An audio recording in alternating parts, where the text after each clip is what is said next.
قرآن مجید کی توہین جیسے ہوئی ہے اب سویڈن میں، کوئی کرے تو ہمیں تکلیف پہنچتی ہے کہ نہیں؟ اچھا تکلیف تو پہنچی ہے، اور ہم اس تکلیف کے بل بوتے پر بھرا کر ہم دھرنے دیتے ہیں، احتجاج کرتے ہیں۔ اب جو نیم کافر ہیں، لبرل طبقہ ہے، وہ مسلمانوں کے اس جذبے کو کیسے بدلنا چاہتا ہے؟ وہ کہتا ہے قرآن نے کہا کہ بڑی تکلیف دہ باتیں تم کافروں سے سنو گے، مگر سن کر تم نے صبر کرنا ہے۔ یہ بڑی ہمت کا کام ہے۔ یہ ہمیں، ہمارے سادہ لوگوں کو یہ گمراہ کرنا چاہتے ہیں۔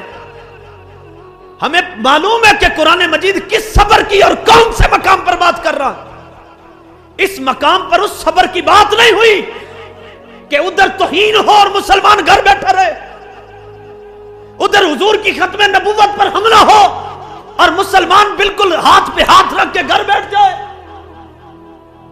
قرآن مجید کی توہین ہوئی ہے اور وہ کہے کہ نہیں قرآن تو کہتا ہے صبر کریں۔ ارے جس کی یہ لبرل طبقہ صبر کی بات کرتا ہے اس کو اسلام کی زبان میں بے حسی اور بے غیرتی کہتے ہیں۔ اس یہ آیت شروع کہاں سے ہوئی ہے؟ فرمایا لَتُبْلَوُنَّ فِي أَمْوَالِكُمْ وَأَنفُسِكُمْ، مسلمانوں تمہیں آزمایا جائے گا، تمہارے مال اور تمہاری جان کے ذریعے تمہیں آزمایا جائے گا۔ تو مال اور جان گھر بیٹھ کے لگتا ہے؟ بولے اگر توہین ہو ایک بندہ ویسے ہی گھر بیٹھا رہے، دفاع بھی نہ کرے، نہ دھرنا دے، نہ احتجاج کرے، نہ کوئی مذمت کرے، نہ باہر نکلے، وہ صرف اتنا ہی کہے بھئی توہین ہو گئی ہے میں تو گھر بیٹھ جاتا ہوں، اس سے کوئی مال کوئی جان صرف ہوگی؟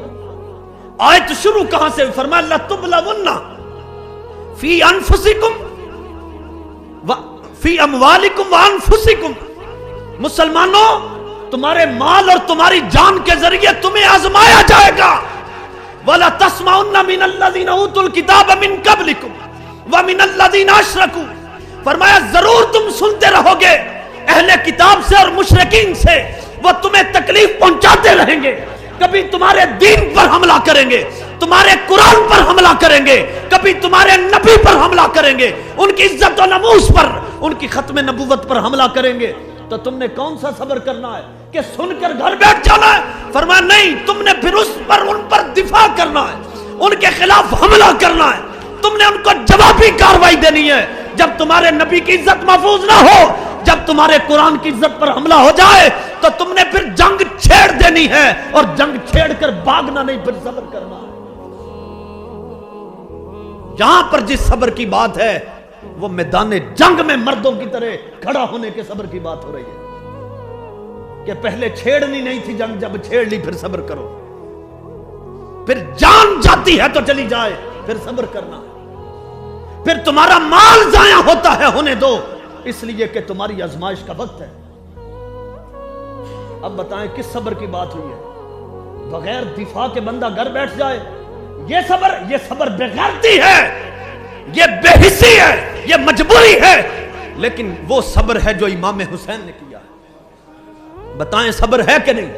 ادھر تکلیفیں آ رہی تھی، ادھر حملے ہو رہے تھے، ادھر سے تیروں کی بارش ہو رہی تھی، ادھر سے تلواریں چل رہی تھی، میدان جنگ سے بھاگے نہیں، صبر کیا۔